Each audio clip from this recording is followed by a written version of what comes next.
रावेर लोकसभा मतदारसंघामध्ये भाजपला मोठा धक्का बसण्याची शक्यता आहे। भाजपचे रावेर लोकसभा मतदारसंघाचे जिल्हाध्यक्ष अमोल जावळे यांना मवियाकडून लोकसभा लढवण्याची ऑफर असल्याची माहिती समोर येते। रक्षा खडसे यांना उमेदवारी मिळाल्याने अमोल जावळे आणि भाजपमधील एक गट नाराज असल्याची माहिती आहे। अमोल जावळे यांना भाजपने उमेदवारी न दिल्यामुळे नाराजीचा शरद पवारांचा पक्ष फायदा घेण्याची शक्यता आहे। अमोल जावळे हे मंत्री गिरीश महाजन यांचे जवळचे समर्थक मानले जातात। आणि याच विषयी अधिक माहिती घेऊया। सचिन गोसावी आपले प्रतिनिधी आपल्या सोबत आहेत। सचिन, रक्षा खडसे यांना उमेदवारी, त्यानंतर की नाराजी आणि त्यानंतर समोर येणारी ही सगळी घडामोड, काय माहिती मिळते?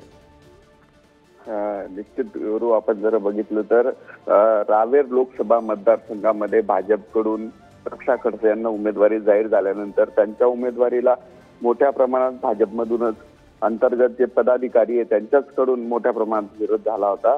कारण दिवंगत भाजपचे नेते हरिभाऊ जावळे यांचे जे पुत्र आहेत, जे विद्यमान जिल्हाध्यक्ष आहेत भाजपचे अमोल जावळे, यांना उमेदवारी मिळेल अशी अनेकांना अपेक्षा होती। मात्र पक्षाने तिसऱ्यांदा रक्षा खडसे यांना उमेदवारी दिल्यामुळे कुठेतरी रावेर लोकसभामध्ये ह्या उमेदवारीच्या विरोधात नाराजी होती आणि याच नाराजीचा फायदा कुठेतरी आता महाविकास आघाडी घेऊ पाहते आहे आणि भाजपचे जे जिल्हाध्यक्ष अमोल जावळे यांना तुतारी म्हणजे राष्ट्रवादी काँग्रेस शरद पवार गटाकडून उमेदवारीची ऑफर आल्याची माहिती देखील आता ह्या चर्चांना देखील मोठ्या प्रमाणात उधाण आल्याचं आपल्याला पाहायला मिळतं आहे। कारण रावेर लोकसभा मतदारसंघामध्ये रक्षा खडसे यांच्या समोर जर मोठं आव्हान उभं करायचं असेल तर महाविकास आघाडीकडून अमोल जावळे हे लेवा समाजाचे आहेत। जर लेवा कार्ड शरद पवारांनी खेळलं तर नक्कीच रक्षा खडसे यांच्या समोर मोठं आव्हान उभं करण्यासाठी हे प्रयत्न सुरू आहेत।